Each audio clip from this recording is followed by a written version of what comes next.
Hi friends, എല്ലാവർക്കും നമസ്കാരമുണ്ട്. അപ്പോൾ കണ്ടില്ലേ, മഴ തകർത്ത് പെയ്യുന്നത്, അടിപൊളി മഴ. മഴ എല്ലാവർക്കും ഇഷ്ടമാണ്. പക്ഷേ ഇതിപ്പോൾ ഇത്തിരി അധികമായി പോയെന്ന് തോന്നുന്നില്ലേ? നമ്മുടെ ചെടികളെല്ലാം മഴയിൽ ഇങ്ങനെ കുളിച്ച് നനഞ്ഞ് കിടക്കുകയാണ്. അതുകൊണ്ട് ചെടികളെ ഒന്നും കൂടുതൽ ശ്രദ്ധിക്കാൻ പറ്റുന്നില്ല. മഴ ഇങ്ങനെ നനഞ്ഞിട്ട് നമ്മൾ എത്രയെന്ന് വെച്ചാൽ ചെയ്യുന്നത്. അപ്പോൾ ആകെ അലങ്കോലമായിട്ട് കിടക്കുകയാണ്. പിന്നെ ഇടയ്ക്കൊക്കെ ഇങ്ങനെ ഈ മഴ കണ്ടുകൊണ്ടിരിക്കാനും നല്ലത് തന്നെയാണ്. പക്ഷേ എങ്കിൽ ഇത്തിരി ഓവറായി പോയത് കാരണം നമുക്ക് അല്പം ബുദ്ധിമുട്ടുമുണ്ട് എല്ലാവർക്കും. അപ്പോൾ എല്ലാവരും ശ്രദ്ധിച്ച് സേഫായിട്ട് വീടുകളിൽ കഴിയുന്നുണ്ടായിരിക്കുമെന്ന് വിചാരിക്കുന്നു. പുറത്തിറങ്ങാതെ വീട്ടിൽ തന്നെ കഴിയുക. അപ്പം ഞാനിടുന്ന ഒരുപാട് വീഡിയോകളിലും മഴ ഉൾപ്പെടുത്താറുണ്ട്. മറ്റൊന്നുകൊണ്ടുമല്ല, മഴ ഒരുപാട് ഇഷ്ടമാണ്. എനിക്ക് മാത്രമല്ല, എല്ലാവർക്കും മഴ ഇഷ്ടമാണെന്നുള്ളതറിയാം. അപ്പം നമ്മൾ മാത്രമല്ല ഈ വീഡിയോ കാണുന്നത്, നമ്മുടെ ഇന്ത്യക്ക് പുറത്തുള്ളവരും കേരളത്തിന് പുറത്തുള്ളവരും ഒക്കെ മഴ കിട്ടാത്ത പ്രദേശങ്ങളൊക്കെ ഉണ്ടല്ലോ. അപ്പോൾ അവരൊക്കെ കാണുന്ന ഒരു വീഡിയോ ആണ്. അതുപോലെ തന്നെ എനിക്ക് ഖത്തറിൽ കുറേ നല്ല സുഹൃത്തുക്കളുണ്ട്. അപ്പോൾ ഞാനിടുന്ന വീഡിയോയിൽ ഈ മഴയൊക്കെ ഉൾപ്പെടുത്തുമ്പോൾ അവരൊക്കെ പറയാറുണ്ട്, അയ്യോ ഞങ്ങൾക്ക് നാട് മിസ് ചെയ്യുന്നുണ്ട്, എന്തായാലും ശോഭ ഇതിട്ടത് ഞങ്ങൾക്ക് ഒരുപാട് സന്തോഷമായിട്ടുണ്ട്. അങ്ങനെയൊക്കെ പറയുമ്പോൾ നമുക്ക് തന്നെ ഒരു സന്തോഷമുണ്ടല്ലോ. അതുകൊണ്ടാണ് ഞാൻ മഴയും കൂടെ ഉൾപ്പെടുത്തുന്നത്. അപ്പം നമ്മൾ കഴിഞ്ഞൊരു ദിവസം ആമ്പൽ നട്ടിട്ടുണ്ടായിരുന്നു. അപ്പോൾ അന്ന് ആമ്പൽ നട്ടപ്പോൾ നമ്മൾ ചെറിയൊരു കുളത്തിലായിരുന്നു ആമ്പൽ നട്ടിരുന്നത്. അപ്പോൾ അതിനെ ഞാൻ എടുത്ത് ഇപ്പോൾ ഈ വലിയ ടാങ്കിലേക്ക് മാറ്റിയിരിക്കുകയാണ്. കാരണം ഇലകളൊക്കെ നന്നായിട്ട് വളർന്നത് കാരണം. അപ്പോൾ മഴ ഇങ്ങനെ തകർത്ത് തന്നെ പെയ്തുകൊണ്ടേയിരിക്കുന്നു. അപ്പോൾ മഴയ്ക്കോട് നമുക്ക് മറ്റൊന്നും പുറത്തൊന്നും ചെയ്യാൻ പറ്റില്ല. വീട്ടിനുള്ളിൽ നല്ല ഭക്ഷണങ്ങളൊക്കെ ഉണ്ടാക്കി കഴിച്ചുകൊണ്ടേയിരിക്കാം. അപ്പോൾ നമ്മളും ഇന്ന് ഒരു നല്ലൊരു കറി ഉണ്ടാക്കിയിട്ടുണ്ട്. അതിൻ്റെ റെസിപ്പി എന്താണെന്നുള്ളത് നമുക്കൊന്ന് കണ്ടു നോക്കാം.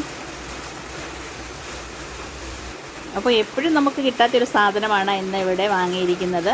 മറ്റൊന്നുമല്ല, നല്ല ചെമ്മീനാണ് ഇവിടെ ഇന്ന് കറി വെച്ചിരിക്കുന്നത്. അപ്പോൾ ഈ ചെമ്മീൻ കഴിച്ചു കഴിഞ്ഞാൽ വളരെ സ്വാദാണ്. അപ്പം ഇതെല്ലാവരും ഇതേപോലെ ഒന്ന് ഉണ്ടാക്കി നോക്കണം എന്നാണ് എൻ്റെ ഒരു അപേക്ഷ.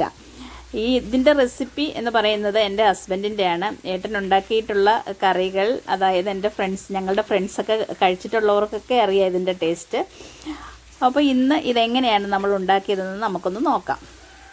അപ്പോൾ ആദ്യം നമുക്ക് ചെമ്മീനൊക്കെ നന്നായിട്ടൊന്ന് ക്ലീൻ ചെയ്തെടുക്കാം. അപ്പോൾ 1 കിലോ ചെമ്മീനാണ് ഇവിടെ ഞാൻ വാങ്ങിച്ചിരിക്കുന്നത്. ഇത് ക്ലീൻ ചെയ്തെടുക്കുമ്പോഴത്തേക്ക് നമുക്ക് 1 കിലോ ഒന്നും കാണില്ല കേട്ടോ, കുറച്ചേ കാണുള്ളൂ. അതിൻ്റെ തോടൊക്കെ പോയി കഴിയുമ്പോഴത്തേക്ക് വളരെ കുറച്ച് മാത്രമേ കാണുകയുള്ളൂ. അപ്പോൾ ഇത് ചെമ്മീൻ ഇങ്ങനെ വൃത്തിയാക്കാൻ അറിയാൻ വയ്യാത്ത കുട്ടികളൊക്കെ ഒരുപാട് കാണും. ഇങ്ങനെയാണ് ഇത് വൃത്തിയാക്കി എടുക്കുന്നത്. ഇതിൻ്റെ തോടൊക്കെ കളഞ്ഞ് അതിനുള്ളിൽ നിന്ന് ഒരു കറുത്തൊരു വല പോലൊരു സാധനമുണ്ട്. അതൊക്കെ നമ്മളെടുത്ത് മാറ്റിയതിന് ശേഷം വേണം നമ്മൾ ഇത് കറി വയ്ക്കുവാനായിട്ട്. ക്ലീനിങ് അല്പം പണി തന്നെയാണ്. എന്നാലും ഈ ചെമ്മീൻ്റെ കറിയുടെ സ്വാദ് ഓർക്കുമ്പോൾ എല്ലാവരും തന്നെ ചെയ്തു പോകും. അപ്പോൾ നമ്മളിവിടെ ഇത് റെഡിയാക്കി എടുത്തിട്ടുണ്ട്. ക്ലീൻ ചെയ്ത് നന്നായിട്ട് കൊണ്ടുവന്നിട്ടുണ്ട്. ഇപ്പം ഞാനിതിപ്പോൾ ഏകദേശം ഒരു 400 ഗ്രാം ഇത് എടുത്തിട്ടുണ്ട്. ഇവിടെ നമുക്ക് ആവശ്യത്തിനുള്ളത് മാത്രം എടുത്താൽ മതി. അപ്പോൾ അതിനനുസരിച്ചുള്ള അളവ് ഞാൻ 1 മുറി നാളികേരമാണ് ഇവിടെ ചിരകി വെച്ചിരിക്കുന്നത്. അപ്പോൾ നമുക്ക് ഈ നാളികേരം ഇതൊന്ന് അരച്ചെടുക്കണം.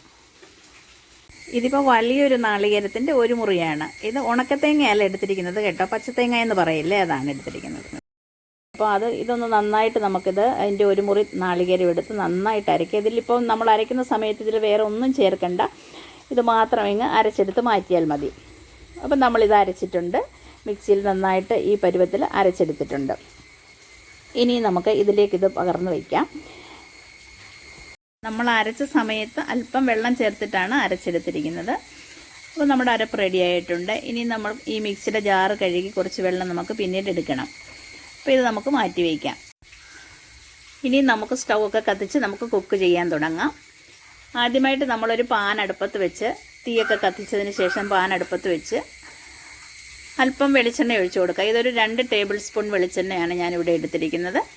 നമ്മുടെ ആവശ്യത്തിനുള്ള വെളിച്ചെണ്ണ നമുക്ക് എടുക്കാം. വെളിച്ചെണ്ണ ആയിരിക്കും ഇതിന് ഏറ്റവും നല്ലത്. ഇനി ഞാനിവിടെ നല്ലൊരു വലിയ സവാള നീളത്തിലരിഞ്ഞത് എടുത്തിട്ടുണ്ട്. സവാളയ്ക്ക് പകരം നമുക്ക് ചെറിയ ഉള്ളി വേണമെങ്കിലും എടുക്കാം. ഇത് ഒന്ന് ചെറുതായിട്ട് വഴറ്റിയെടുക്കുക. ഒരുപാട് മൂപ്പിക്കാനൊന്നും നിൽക്കണ്ട, ചെറിയ രീതിയിലൊന്ന് വഴറ്റിയെടുക്കുക. ഒരു പച്ചമണം മാറുന്നത് വരേക്കും ഒന്ന് ഇളക്കി കൊടുത്തുകൊണ്ടിരിക്കാം. അതിനുശേഷം നമ്മളിവിടെ 4 പച്ചമുളക് നടുവെ പിളർന്ന് വെച്ചിരിക്കുന്നതാണ്. പിന്നെ കുറച്ച് വെളുത്തുള്ളി, ഇഞ്ചി ഇത് ചതച്ചെടുത്തിട്ടുണ്ട്. വെളുത്തുള്ളി ഒരു 6 അല്ലി ഞാൻ എടുത്തിട്ടുണ്ട്. ഇഞ്ചി അതുപോലെ ഒരു ചെറിയ കഷ്ണം അത് ചതച്ചാണ് എടുത്തിരിക്കുന്നത്. അതും കൂടി നമ്മൾ ഇതിലേക്കിട്ട് നന്നായിട്ട് ഇളക്കി കൊടുക്കാം. ഇതിൻ്റെയൊക്കെ പച്ചമണം പോകുന്നത് വരേക്കും നമുക്കൊന്ന് വഴറ്റിയെടുക്കാം. ഇപ്പോൾ നമുക്ക് ഉപ്പൊന്നും ഇട്ട് കൊടുക്കണ്ട, പിന്നീട് ഉപ്പൊക്കെ ഇട്ടാൽ മതി. അപ്പോൾ ഇത് വഴറ്റിയതിന് ശേഷം ഇതിലേക്ക് നമുക്ക് കുറച്ച് കരിവേപ്പില ഇട്ട് കൊടുക്കാം. ഇപ്പോൾ 2 തണ്ട് കരിവേപ്പിലയാണ് ഞാൻ ഇട്ട് കൊടുക്കുന്നത്. അതും കൂടെ ഇട്ട് നമുക്ക് നന്നായിട്ടൊന്ന് ഇളക്കി കൊടുക്കാം. ഇപ്പോൾ ഇഞ്ചിയുടെയും പച്ചമുളകിൻ്റെയൊക്കെ ഒരു നല്ല സ്മെല്ല് വരുന്നുണ്ട്. ഇവിടെ ഞാൻ കുറച്ച് നാളികേരം കൊത്തി എടുത്തിട്ടുണ്ട്. അതായത് പൂള് ആക്കി നമ്മൾ എടുക്കില്ലേ, നമ്മൾ ചിക്കൻ കറിയിലൊക്കെ ഇടുന്ന അതേപോലെ തന്നെ തീയലിലൊക്കെ ഇടില്ലേ അതേപോലെ. ഇന്നിപ്പോൾ നമ്മൾ തീയലല്ല ഇവിടെ വെക്കുന്നത്, എങ്കിലും ഇതിനകത്തിലും കുറച്ച് നമ്മൾ ഇടുന്നുണ്ട്. അപ്പോൾ നമ്മളുടെ ഇതെല്ലാം ഒന്ന് വഴന്ന് കിട്ടിയിട്ടുണ്ട്. ഇതിലേക്ക് മീഡിയം സൈസിലുള്ള ഒരു തക്കാളി മുറിച്ചിട്ടിട്ടുണ്ട്. അതും കൂടി നമുക്കൊന്ന് ഇതുപോലെ വഴറ്റിയെടുക്കാം. വല്ലാതെ ഒരുപാട് കുഴയേണ്ട, ഒന്ന് വഴറ്റിയെടുത്തതിന് ശേഷം ബാക്കിയുള്ള ചേരുവകളൊക്കെ നമുക്ക് ചേർത്തെടുക്കാം. ഇതിലേക്ക് ഞാൻ ഒരു 1/4 ടീസ്പൂൺ മഞ്ഞൾപ്പൊടിയാണ് ഇപ്പോൾ ഇട്ട് കൊടുത്തത്. ഒരു 3/4 ടേബിൾ സ്പൂൺ മുളക് പൊടി, അതായത് നമ്മുടെ കാശ്മീരി ചില്ലി പൗഡറാണ് ഇട്ട് കൊടുത്തിരിക്കുന്നത്. അതുപോലെ തന്നെ 3/4 ടേബിൾ സ്പൂൺ നമ്മൾ എരിയുള്ള മുളക് പൊടി ഇട്ട് കൊടുത്തിട്ടുണ്ട്. പച്ചമുളക് നമ്മൾ നല്ല 4 എരിയുള്ള 4 പച്ചമുളക് ചേർത്തിട്ടുണ്ടായിരുന്നു. പിന്നെ എരിയൊക്കെ നമ്മുടെ ഇഷ്ടാനുസരണം നമുക്ക് ചേർത്ത് കൊടുക്കാം കേട്ടോ. ഓരോരുത്തർക്കും ഓരോ ടേസ്റ്റാണല്ലോ. അപ്പോൾ അതൊന്ന് മൂത്ത് വരുമ്പോൾ ചെറിയ തീയിലിട്ടാണ് ഇപ്പോൾ ഞാനിത് ചെയ്യുന്നത്. ഇനി നമുക്ക് 1/4 ടീസ്പൂൺ ഉലുവപ്പൊടി ചേർത്ത് കൊടുക്കാം. 1 ടീസ്പൂൺ മല്ലിപ്പൊടിയും കൂടെ ചേർത്തിട്ടുണ്ട്. ഇതെല്ലാം കൂടെ നന്നായിട്ട് നമുക്കൊന്ന് ഇളക്കി കൊടുക്കാം. എല്ലാം കൂടി നന്നായിട്ടൊന്ന് യോജിപ്പിച്ച് കൊടുത്തതിന് ശേഷം ഇനി നമ്മൾ അരച്ച് വെച്ചിരിക്കുന്ന നാളികേരം ഇതിലേക്ക് ചേർത്ത് കൊടുക്കുകയാണ്.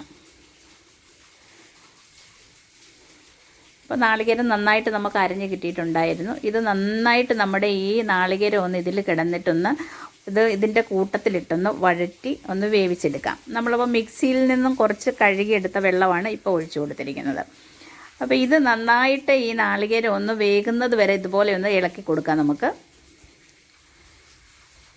ഇപ്പോൾ ഇത്രയും വെള്ളം മാത്രം നമ്മൾ ഒഴിച്ചിട്ടാണ് ഇതൊന്ന് ഇളക്കിയെടുക്കുന്നത്. പിന്നീട് നമുക്ക് ആവശ്യത്തിനുള്ള വെള്ളം, ഗ്രേവി നമുക്ക് എത്ര വേണമോ അതിനനുസരിച്ചിട്ട് നമുക്ക് ഇളക്കി കൊടുക്കാം. ഇപ്പോൾ ഇതൊരു മീഡിയം ഫ്ലെയിമിലിട്ടിട്ടാണ് ഞാനിത് ഇളക്കി കൊടുക്കുന്നത്. അപ്പോൾ നമ്മളുടെ ആ ഇൻഗ്രീഡിയൻസ്, നമ്മളിട്ട ഇൻഗ്രീഡിയൻസ് എല്ലാം കൂടെ നമ്മുടെ ഈ നാളികേരവുമായിട്ടൊന്ന് യോജിച്ച് വന്ന് ഒരു നല്ല സ്മെല്ല് വരും ഇത് മൂത്തിങ്ങനെ വരുന്ന സമയത്ത്. അപ്പോൾ നല്ല തിക്ക് ഗ്രേവിയാണ് ഇപ്പോൾ നമുക്കുള്ളത്. ഇനി നമുക്ക് ആവശ്യത്തിനുള്ള വെള്ളം നമുക്ക് വീണ്ടും ഒഴിച്ചു കൊടുക്കാം. ഇനി നമ്മൾ വെള്ളം ഒഴിച്ചു കൊടുക്കുന്ന സമയത്ത് പച്ചവെള്ളം ഒഴിക്കല്ല, കാരണം നമ്മുടെ ഈ നമ്മളിപ്പോൾ ചെയ്തുകൊണ്ടിരിക്കുന്ന എല്ലാം നന്നായിട്ട് വെന്ത് മൂത്ത് നല്ല ഒരു മണം വന്നുകൊണ്ടേയിരിക്കുകയാണ്. അപ്പോൾ ഇതിനെയാണ് നമ്മൾ കുറച്ച് ഉപ്പ് ഇട്ട് കൊടുക്കുന്നത്. നമുക്ക് ആവശ്യത്തിനുള്ള ഉപ്പ് നമുക്ക് ഇതിലേക്ക് ഇട്ട് കൊടുക്കാം. ഉപ്പും കൂടി എല്ലാം ഇതിലുമായിട്ടൊന്ന് യോജിച്ചതിന് ശേഷം മാത്രം നമുക്ക് ആവശ്യത്തിനുള്ള വെള്ളം ഒഴിച്ചു കൊടുക്കാം. ഇപ്പോൾ ഇവിടെ ഞാൻ തിളപ്പിച്ച് വെച്ചിരിക്കുന്ന വെള്ളമാണ് ഒഴിച്ചു കൊടുത്തിരിക്കുന്നത്. ഇപ്പോൾ നമ്മളുടെ കറിയൊക്കെ ആയി വരുമ്പോഴത്തേക്ക് നല്ലൊരു തിക്ക് ഗ്രേവി ആയിരിക്കും ഇത്. അപ്പോൾ ഇനി നമ്മളുടെ ചെമ്മീൻ ഇതിലിട്ട് വേകുമ്പോഴത്തേക്ക് നമ്മുടെ കുറച്ച് വെള്ളമൊക്കെ വറ്റി വരും. ഇനി നമ്മളിതിലേക്ക് കുടംപുളിയാണ്, 2 വലിയ കഷ്ണം കുടംപുളി ഞാൻ കഴുകി നേരത്തെ മുറിച്ച് വെച്ചിട്ടുണ്ടായിരുന്നു, അത് ഇട്ടിട്ടുണ്ട്. ഇനി 1 കഷ്ണം മാങ്ങ കൂടെ ഇതിലേക്ക് ചേർത്ത് കൊടുക്കുന്നുണ്ട്. അപ്പോൾ നമ്മൾ ഇത് ചെയ്യുന്ന സമയത്ത് മാങ്ങ തന്നെ ഇട്ട് വേണമെങ്കിൽ നമുക്കിതുണ്ടാക്കാം. അപ്പോൾ മാങ്ങയ്ക്ക് ഞാൻ നോക്കുമ്പോൾ കുറച്ച് പുളി കുറവായിരുന്നു. അതുകൊണ്ടാണ് ഞാൻ തക്കാളിയും കുടംപുളിയും മാങ്ങയും 3ഉം ചേർത്തിരിക്കുന്നത്. നമുക്ക് വേണമെങ്കിൽ നമ്മൾക്ക് എത്ര പുളി വേണോ അതിനനുസരിച്ചുള്ള മാങ്ങ മാത്രം ചേർത്തിട്ട് ഇത് ഉണ്ടാക്കിയെടുക്കാം. പക്ഷേ കുടംപുളി ഇട്ടതും മാങ്ങയും തക്കാളിയുടെയൊക്കെ കൂടെ ഒരു ടേസ്റ്റ് വരുമ്പോഴത്തേക്ക് നല്ലൊരു ടേസ്റ്റ് തന്നെയാണ് ഇതിന്. അതിനാണ് ഞാൻ ഇങ്ങനെ ചെയ്തിരിക്കുന്നത്. അപ്പോൾ നമ്മുടെ ഗ്രേവിയൊക്കെ ഒന്ന് നന്നായിട്ട് തിളച്ച് വന്നിട്ടുണ്ട്. ഇനി നല്ല രീതിയിൽ ഇത് തിളച്ച് വരുമ്പോഴത്തേക്ക് നമ്മുടെ ചെമ്മീൻ നമുക്ക് ഇട്ട് കൊടുക്കാം. ഇപ്പോൾ ഗ്രേവിയൊക്കെ നല്ല ഒരു ഇതായിട്ടുണ്ട്. ഇനി നമ്മളിതിലേക്ക് നമ്മുടെ ചെമ്മീൻ, വൃത്തിയാക്കി വെച്ചിരിക്കുന്ന ചെമ്മീൻ ഇതിലേക്ക് ഇട്ട് കൊടുക്കുകയാണ്. ഇനി വീണ്ടും ഇതിനെല്ലാം നന്നായിട്ട് ഒന്ന് യോജിപ്പിച്ചതിന് ശേഷം നമുക്കൊരു അടപ്പ് വെച്ച് അടച്ചൊക്കെ കൊടുക്കാം.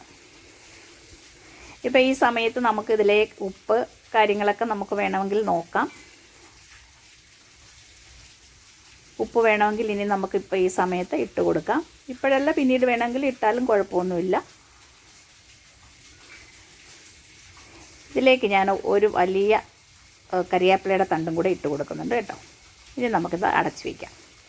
അടച്ച് വെച്ചിട്ട് ഏകദേശം ഒരു 10-15 മിനിറ്റ് നന്നായിട്ടിത് വെന്ത് കിട്ടണം നമ്മുടെ ചെമ്മീൻ. അത് നമ്മൾ കുറച്ച് കഴിയുന്ന ഉടനെ മിനിറ്റ് കണക്കിനൊന്നും നോക്കണ്ട. കുറച്ച് കഴിയുമ്പോൾ ഒരു പീസ് എടുത്ത് നമുക്ക് നോക്കുക ഇത് വെന്തിട്ടുണ്ടോ എന്നുള്ളത്. എന്തായാലും ഒരു 10-12 മിനിറ്റെങ്കിലും വെന്ത് കിട്ടണം, എന്നാലേ ഇതിൻ്റെ ആ ടേസ്റ്റ്, നല്ല ടേസ്റ്റ് നമുക്ക് കിട്ടത്തുള്ളൂ. അപ്പോൾ ഞാൻ ഇപ്പോൾ ഇതൊരു ഏകദേശം ഒരു 15 മിനിറ്റ് ചെറിയ തീയിൽ, അതായത് മീഡിയം ഫ്ലെയിമിലായിരുന്നു ഇട്ടിരുന്നത്. അപ്പം എല്ലാം ഒന്ന് ഇളക്കി നോക്കിയിട്ടുണ്ട്. ഇതിൻ്റെ ഗ്രേവിയൊക്കെ കണ്ടോ, ഇതേപോലെ നല്ല തിക്കായിട്ട് വന്നിട്ടുണ്ട്. അപ്പോൾ ഇതിലൊരു പീസൊക്കെ എടുത്ത് ഞാൻ നോക്കിയപ്പോൾ നന്നായിട്ട് വെന്തിട്ടുണ്ട്. അപ്പോൾ ഇത്രയും വെള്ളം വറ്റിയാൽ മാത്രം മതി, കാരണം ഇത് ഒന്നും കൂടെ ഇരുന്നൊന്ന് കുറുകും ഇത്. അപ്പോൾ നമ്മുടെ കറി റെഡി ആയിട്ടുണ്ട്. നമുക്കിനി ഇതൊന്ന് മാറ്റി വെച്ചതിന് ശേഷം ഒരു ചെറിയ പാൻ അടുപ്പത്ത് വെച്ചിട്ട് നമുക്കൊന്ന് കടുക് താളിച്ചിടണം. അതിനായിട്ട് പാൻ ചൂടാകുമ്പോൾ നമുക്ക് വെളിച്ചെണ്ണ ഒഴിച്ച് കൊടുക്കാം. നമുക്കിവിടെ കുറച്ച് വെളിച്ചെണ്ണ ഒഴിച്ച് കൊടുക്കാം. ആദ്യം നമ്മൾ വെളിച്ചെണ്ണയൊക്കെ നന്നായിട്ട് ചേർത്തിട്ടുണ്ടായിരുന്നു. അപ്പം കുറച്ച് വെളിച്ചെണ്ണയിൽ കൂടെ നമ്മളിനി ഇത് കടുകൊക്കെ ഇട്ട് കഴിയുമ്പോഴത്തേക്കും നല്ല ടേസ്റ്റായിരിക്കും ഇതിന്. ഇത്തിരി കൂടെ ഞാൻ വെളിച്ചെണ്ണ ഒഴിക്കുകയാണ് കേട്ടോ. അപ്പോൾ ഈ വെളിച്ചെണ്ണ നന്നായിട്ട് ചൂടായി വന്നിട്ടുണ്ട്. ഇതിലേക്ക് നമ്മൾ അല്പം കടുക് ഇട്ട് കൊടുക്കാം. ഈ കടുകൊന്ന് പൊട്ടി വരുന്ന സമയത്ത് നമ്മളിവിടെ അരിഞ്ഞു വെച്ചിട്ടുണ്ട് ഉള്ളിയും കറിവേപ്പിലയും ഉണക്കമുളകും ഒക്കെ ഇവിടെ റെഡിയാക്കി വെച്ചിട്ടുണ്ട്. നമുക്കതും കൂടെ ഇട്ട് കൊടുക്കാം. അപ്പോൾ കടുക് പൊട്ടിയിട്ടുണ്ട്. അരിഞ്ഞു വെച്ചിരിക്കുന്ന ഉള്ളി, ചെറിയ ഉള്ളിയോ വലിയ ഉള്ളി എന്ത് വേണമെങ്കിലും നമുക്ക് ഇട്ട് കൊടുക്കാം കേട്ടോ, എന്താണ് നമ്മുടെ കയ്യിലുള്ളതെന്ന് വെച്ചാൽ. അപ്പോൾ അതിലേക്ക് മുളകാണ് ഇട്ട് കൊടുത്തിരിക്കുന്നത്, ഉള്ളി ഇട്ട് കൊടുത്തിട്ടുണ്ട്. ഇനിയും കുറച്ച് കറിവേപ്പിലയും കൂടി ഇട്ട് കൊടുക്കാം. ഇതൊന്ന് മൂത്ത് വരുന്ന സമയത്ത് നമുക്ക് നമ്മുടെ കറിയിലേക്കിത് ഒഴിച്ചു കൊടുക്കണം. ഇത് കരിഞ്ഞു പോകാതെ ശ്രദ്ധിക്കുക. ചെറിയ തീയിൽ തന്നെ ഇട്ടാൽ മതി കേട്ടോ, മീഡിയം ഫ്ലെയിമിൽ ഇട്ടാൽ മതി. അപ്പോൾ നമുക്കിതൊന്ന് മൂത്ത് വന്നിട്ടുണ്ട്. ഇനി നമുക്ക് ഇതിലേക്ക് 1/2 ടീസ്പൂൺ മുളക് പൊടി, കാശ്മീരി ചില്ലി പൗഡറാണ് ഇട്ടത്. അതിന് നല്ലൊരു കളർ കിട്ടും നമ്മുടെ കറിക്ക് കേട്ടോ. ഈ നമ്മൾ വറുത്തിടുന്നതിനകത്തേക്ക് അല്പം മുളക് പൊടി ഇട്ട് കൊടുത്താൽ വളരെ സ്വാദുമായിരിക്കും, നല്ല മണമാണ് അതിന് കേട്ടോ, ഇത് ഇങ്ങനെ വറുത്ത് വന്ന സമയത്ത്. അപ്പോൾ അത് നമ്മളിതിലേക്ക് ചേർത്ത് കൊടുക്കുകയാണ്. അപ്പോൾ നമ്മുടെ കറി റെഡി ആയിട്ടുണ്ട്. ഇവിടെ എല്ലാം കൂടി ചേർത്തപ്പോഴത്തേക്ക് നല്ലൊരു മണം വരുന്നുണ്ട്. അപ്പോൾ അതിൻ്റെ സ്വാദും അങ്ങനെ തന്നെ ആയിരിക്കും. എന്തായാലും നമുക്ക് നോക്കാം. ഇനി നമുക്കിത് വാങ്ങി വെച്ചിട്ട് സെർവിങ് പ്ലേറ്റിലേക്ക് മാറ്റിയെടുക്കാം. എത്ര സ്വാദിഷ്ടമായ കറിയാണെന്ന് നോക്കിത്, വളരെ സ്വാദാണ്. ഇതെന്തായാലും എല്ലാവരും ഇതൊന്ന് ട്രൈ ചെയ്ത് നോക്കുക. ഇത് നമുക്ക് ചോറിൻ്റെ കൂടെയും ചപ്പാത്തിയുടെ കൂടെയും അപ്പത്തിൻ്റെ കൂടെയും എൻ്റെ കൂടെയും നമുക്ക്, അതായത് ഏത് ഫുഡിൻ്റെ കൂടെയും നമുക്കിത് കഴിക്കാവുന്നതാണ്. അപ്പോൾ ഇത് എല്ലാവരും ഒന്ന് ട്രൈ ചെയ്ത് നോക്കണം. ഇഷ്ടമായാൽ നിങ്ങളുടെ ഫ്രണ്ട്സിനൊക്കെ ഒന്ന് ഷെയർ ചെയ്ത് കൊടുക്കണം. ഓക്കെ, ഇനി നമുക്ക് അടുത്തൊരു വീഡിയോയിൽ കൂടെ കാണുന്നതായിരിക്കും. ബൈ.